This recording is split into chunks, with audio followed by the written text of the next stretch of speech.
Assalamualaikum warahmatullahi wabarakatuh. Kami dari kelompok 3 yang beranggotakan Dwi Ayuni Lestari, Cindy Maulina, dan Iis Setiani ingin menjelaskan tentang Accounting Measurement System.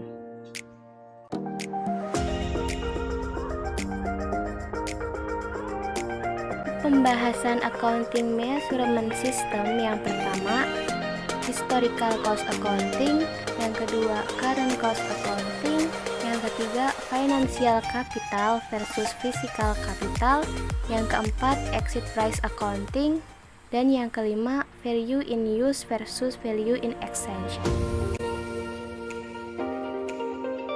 Materi pertama yaitu Historical Cost Accounting.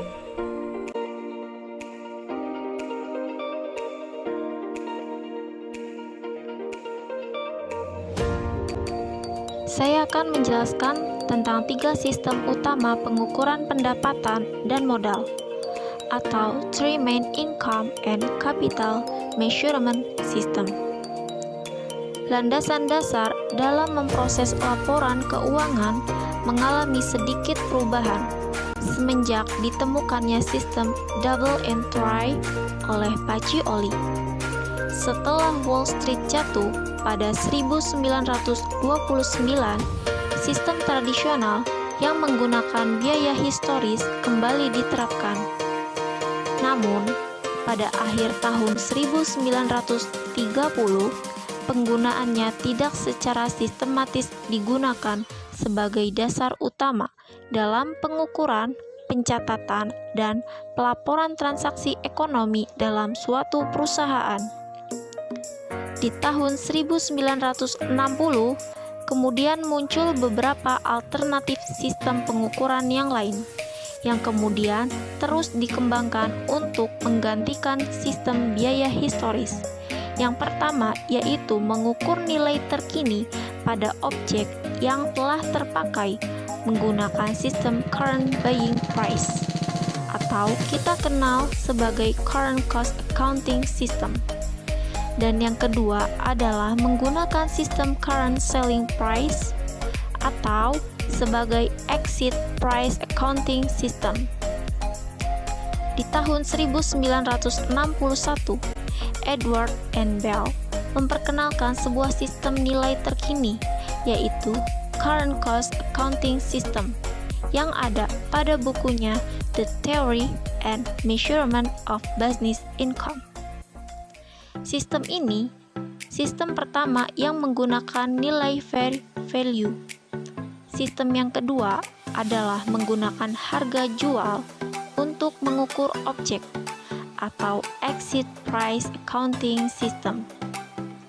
Selanjutnya, kami akan menjelaskan kelebihan dan kekurangan dari kedua sistem tersebut, dan juga sistem pengukuran yang paling awal digunakan, yaitu metode biaya historis.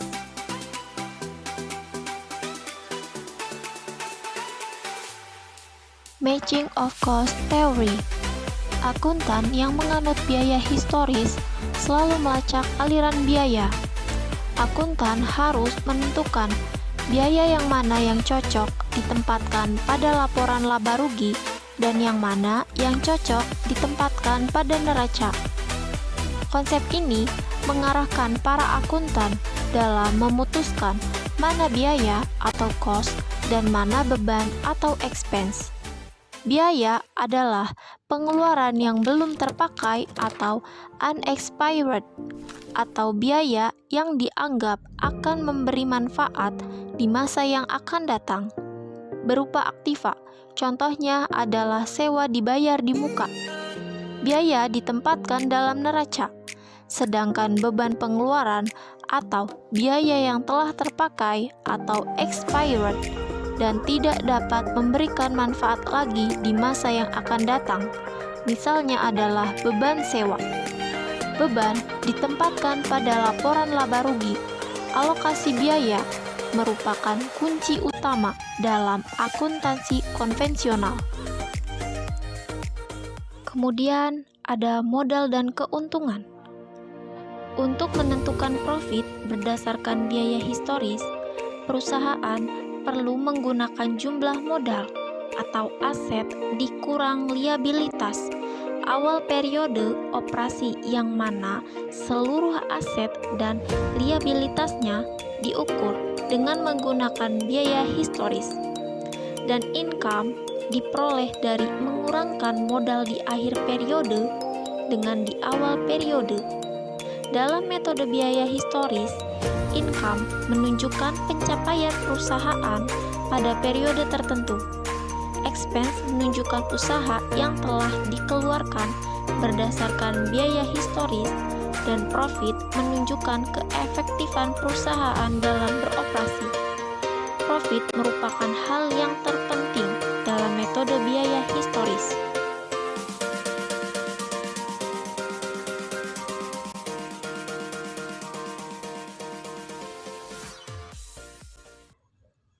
Selanjutnya, konservatisme. Prinsip konservatisme menyatakan bahwa apabila terdapat beberapa alternatif dalam akuntansi, maka keputusan yang dipilih adalah keputusan yang memberikan dampak terburuk sebagai bentuk antisipasi perusahaan. Contohnya, beban harus dialokasikan secepat mungkin, sementara pendapatan tidak boleh diakui sebelum ada kepastian bahwa manfaatnya akan benar-benar mengalir ke perusahaan. Contoh yang lain adalah kenaikan nilai aset tidak boleh diakui, namun penurunannya boleh diakui apabila lebih rendah dari biaya perolehan maupun harga pasar. Hal tersebut menunjukkan tidak adanya pendapatan potensial yang mengalir pada laporan laba rugi sebelum pendapatan tersebut benar-benar atau dapat dipastikan akan terrealisasi.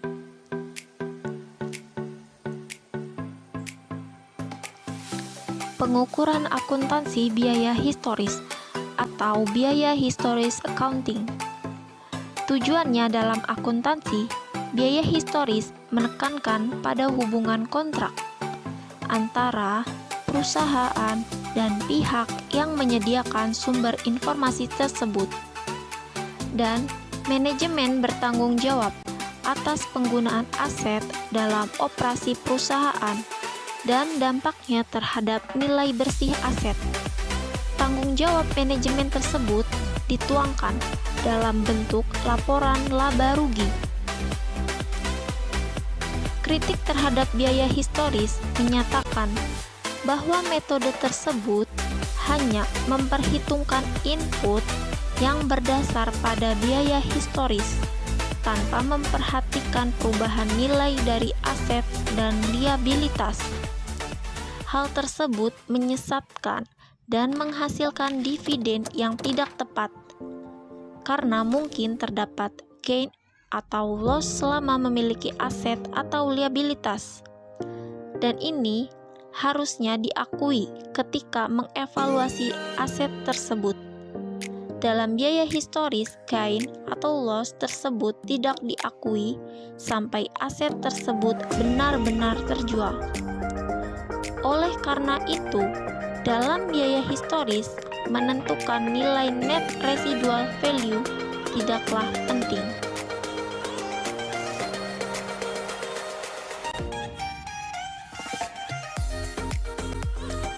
Kemudian di sini ada argumen historical cost accounting. Yang pertama itu, biaya historis relevan dalam pengambilan keputusan ekonomi.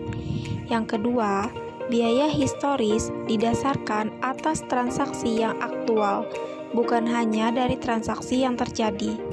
Yang ketiga, sepanjang sejarah laporan keuangan berdasarkan atas biaya historis. Yang keempat, pemahaman konsep profit adalah kelebihan dari harga jual terhadap harga perolehan atau biaya historis. Yang kelima, akuntan harus menjaga integritas data mereka terhadap modifikasi internal.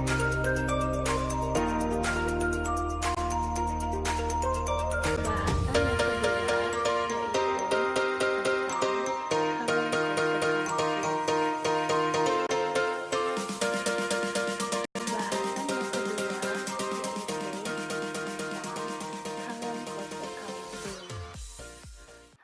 yaitu current cost accounting.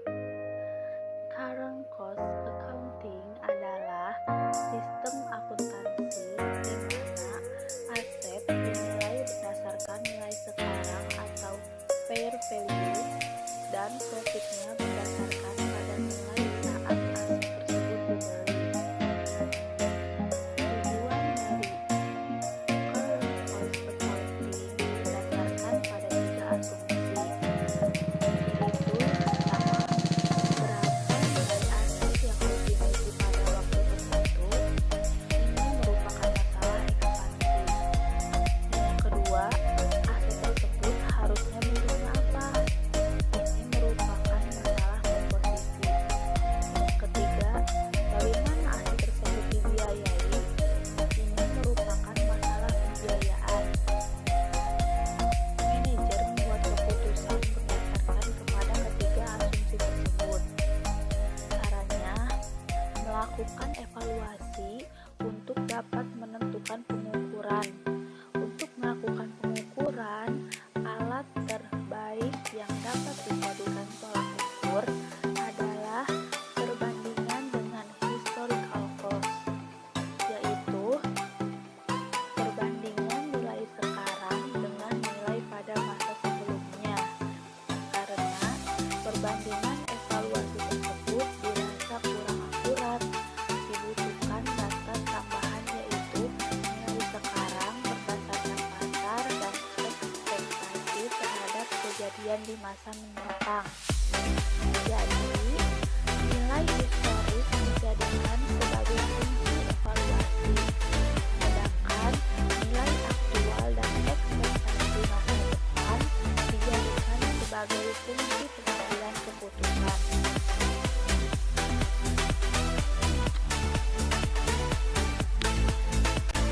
Current cost accounting adalah sistem akuntansi di mana aset dinilai berdasarkan nilai sekarang atau fair value dan profitnya berdasarkan pada nilai saat aset tersebut dibeli. Tujuan dari current cost accounting berdasarkan pada 3 asumsi, yaitu yang pertama, berapa nilai aset yang harus dimiliki pada waktu tertentu. Ini merupakan masalah ekspansi. Dan yang kedua, aset tersebut harusnya miliknya apa? Ini merupakan masalah komposisi. Dan yang ketiga, bagaimana aset tersebut dibiayai? Ini merupakan masalah pembiayaan. Manajer membuat keputusan berdasarkan kepada ketiga asumsi tersebut. Caranya, melakukan evaluasi untuk dapat menentukan pengukuran. Untuk melakukan pengukuran, alat terbaik yang dapat dijadikan tolak ukur adalah perbandingan dengan historical cost, yaitu perbandingan nilai sekarang dengan nilai pada masa sebelumnya. Karena perbandingan evaluasi tersebut dirasa kurang akurat, dibutuhkan data tambahan yaitu nilai sekarang berdasarkan pasar dan ekspektasi terhadap kejadian di masa mendatang.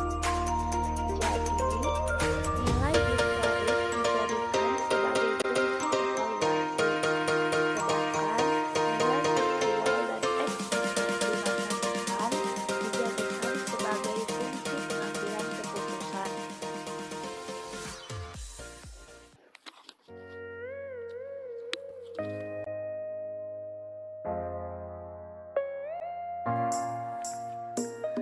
Adapun konsep laba usaha dan modal current cost accounting, yaitu ada 2 konsep. Yang pertama, holding decision, yaitu kapan saat ini hold aset dan liabilitas atau kapan saat menjualnya. Dan yang kedua, operating decision, yaitu bagaimana menggunakan dan membiayai operasional entitas.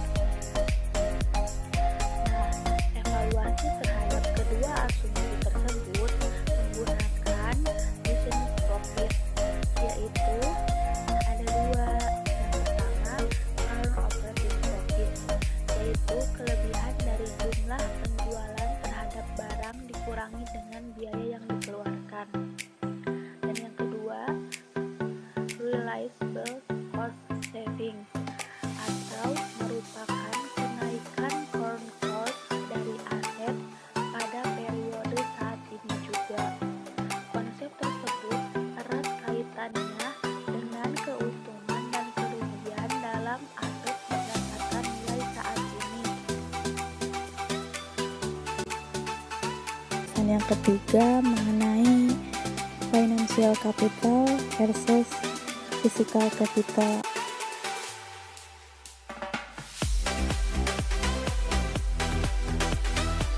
Financial capital versus physical capital atau biasa disebut juga modal keuangan dan modal fisik. Ada modal keuangan dan fisik di sini dibagi menjadi 3. Yang pertama itu pada sistem akuntansi dengan menggunakan penilaian pasar, perhitungan profit didasarkan pada pengukuran modal.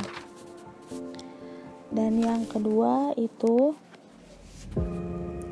keuntungan lebih tepat didefinisikan sebagai perubahan modal selama periode pelaporan, bukan sebagai alokasi biaya yang ditentukan oleh banyak konvensi akuntansi. Dan yang ketiga itu perbedaan pada modal keuangan dan modal fisik adalah penggunaan holding gain atau keuntungan.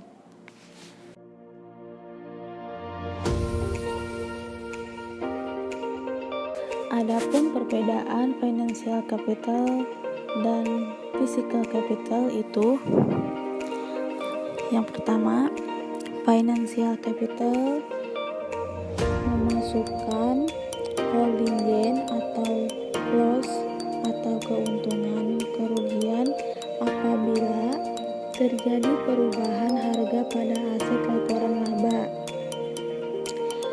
Sedangkan physical capital itu tidak mencantumkan. Financial capital itu tidak mencantumkan maintain capital. Physical capital mencantumkan maintain capital. Dan financial capital itu pemeliharaan modal keuangan dapat diukur dalam satuan moneter nominal atau satuan daya beli konstan sebagai alternatif pemeliharaan modal finansial. Dan sedangkan physical capital itu maintain concept adalah konsep pemeliharaan modal secara fundamental.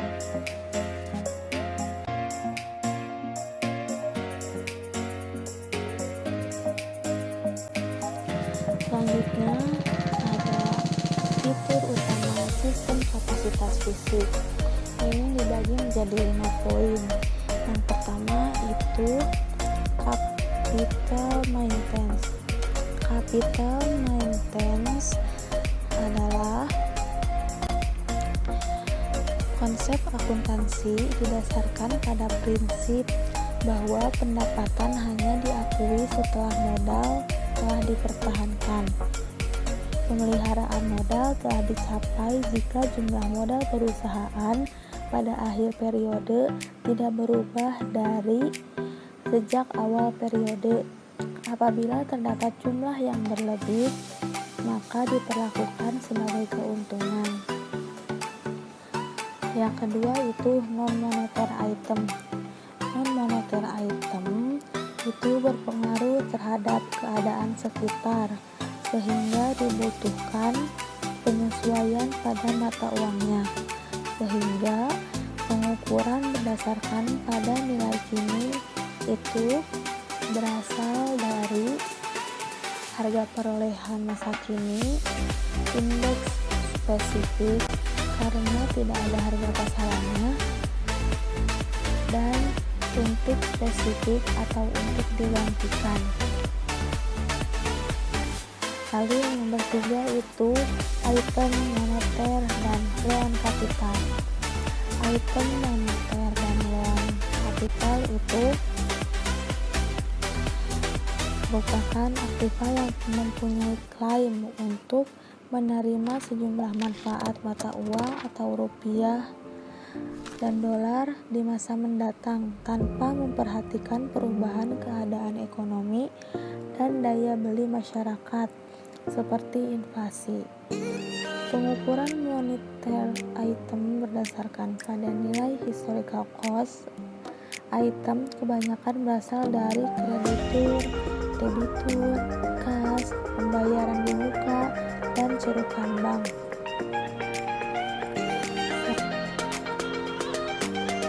Biaya selanjutnya yang keempat itu sistem biaya operasi saat ini.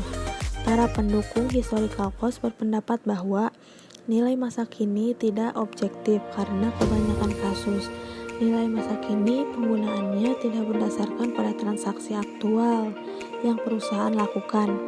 Namun, objektivitas dalam historical cost sendiri juga sulit untuk mengukurnya. Sebagai contoh, barang-barang yang mudah didapat seperti bahan baku, persediaan barang dagang, dan lainnya. Karena barang-barang tersebut bersifat operasional dan pemakaiannya bersifat jangka pendek, maka susah untuk menebak berapa historical cost-nya, mengingat tiap waktu harga berubah-ubah.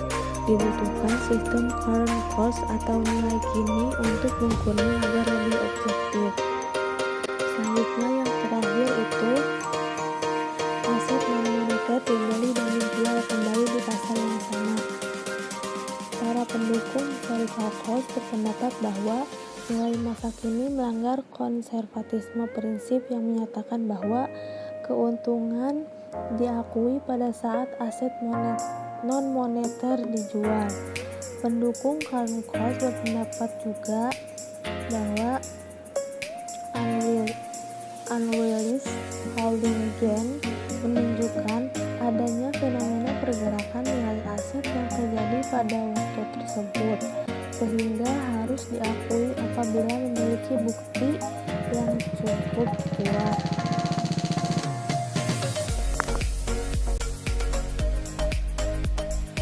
Materi keempat mengenai exit price accounting.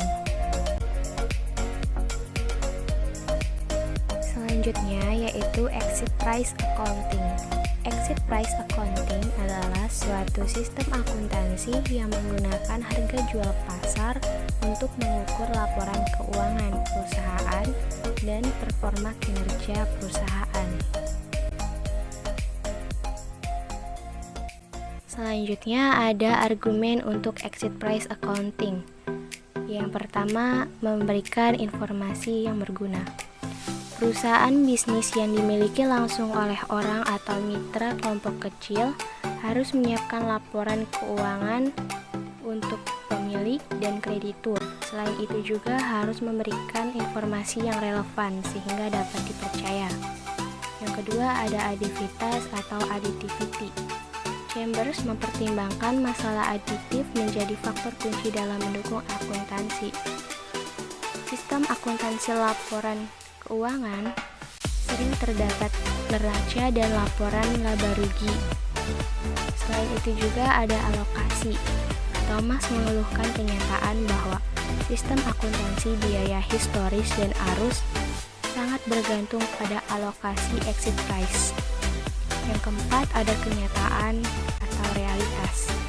Exit price melibatkan referensi untuk contoh-contoh yang nyata, karena berpendapat bahwa mengacu pada saat ini harga pasar sebenarnya. Yang kelima yaitu objektivitas. Hal ini sering dikatakan bahwa harga pasar saat ini tidak objektif. Namun, dalam beberapa studi penelitian menunjukkan bahwa harga pasar relatif lebih objektif. Dan yang terakhir yaitu ukuran resiko. Untuk memungkinkan pengguna laporan keuangan mengevaluasi risiko dan kinerja dalam mengelola risiko keuangan yang signifikan, perlu adanya rancangan. Yang pertama, deskripsi dari setiap risiko. Yang kedua, informasi tentang dampak risiko. Dan yang ketiga, informasi mengenai metode dan asumsi. Selanjutnya yaitu argumen yang menentang exit price accounting. Yang pertama, konsep laba. Keuntungan yaitu ukuran efektivitas kinerja aktual perusahaan dalam menggunakan sumber daya yang dipercayakan. Selanjutnya ada aditivitas atau additivity. Pendukung exit price mengklaim bahwa pengukuran akuntansi harus objektif, harus didasarkan pada nilai masa lalu dan kini. Selanjutnya yaitu penilaian kewajiban. Chambers berpendapat bahwa hutang obligasi secara efektif berbentuk modal dan harus dinyatakan sebagai nilai nominal, bukan nilai pasar. Karena obligasi sebagai aktiva harus dinyatakan sebesar nilai pasar. Materi kelima mengenai value in use versus value in exchange.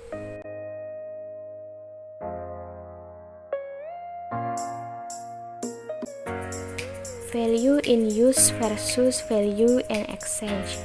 Staubus menyatakan bahwa sejumlah faktor yang umum untuk setiap viewpoint. Yang pertama, pengamatan harga pasar lebih relevan untuk pengambilan keputusan keuangan. Yang kedua, keandalan dibutuhkan oleh sistem pengukuran, yaitu penilaian tidak bergantung pada alokasi subjektif. Yang ketiga, aditif pengukuran dari fenomena ekonomi adalah dibuat dalam satuan yang sama, disesuaikan dengan pergerakan inflasi dan harga.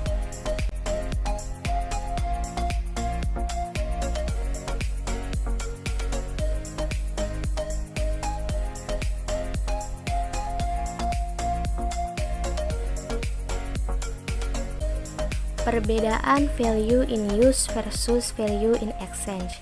Value in use yaitu aset yang dimiliki tidak untuk dijual.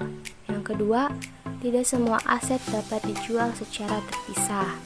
Yang ketiga, aset digunakan untuk kegiatan perusahaan. Dan yang keempat, fokus pada kepentingan investor atau orientasi kegiatan produktif. Perbedaan value in exchange yang pertama, pendekatan manajer dan kreditor. Yang kedua, lebih mengutamakan kinerja jangka pendek. Yang ketiga, cukup berarti bagi perusahaan yang mempunyai masalah likuiditas. Yang keempat, perusahaan yang melakukan kegiatan perdagangan yang berubah secara cepat atau perusahaan sekuritas.